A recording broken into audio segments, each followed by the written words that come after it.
Oh, ini ikan kita dah siap bakar. Kita bakar ikan terus. Dah spot kita bakar terus. Fresh daripada ladang. Tengok. Baru betul hasil mancing. Hasil mancing ni dah siap bakar. Oh, lagi aku hidangkan dekat ni isteri-isteri yang kena scam. Jom. Mana? Tinggal giliran awak bakar. Oh, basah. Hari ni kita bagi dia pula bakar. Biasa dia bakar lemang. Aku lemang hebat, yang ni tak apa hebat sangat. Baru lokal namanya. Dia kasih dia lokal betul hari ni. Ni sebab apa? Kita nak basahkan kepala bini-bini yang ada ni. Akan cakap kuat-kuat slow. Ini kita bagi bini-bini rasa ke?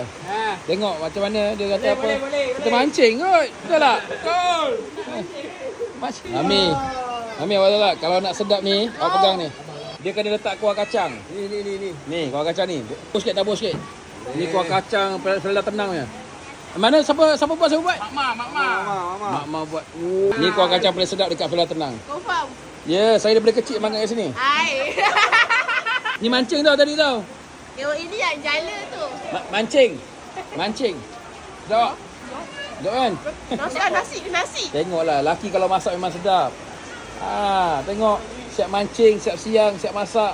Iman apa lagi nak dustakan? Ada bukti tahu siapa yang saya ikan. Ada bukti. Ada bukti pula orang isi ikan.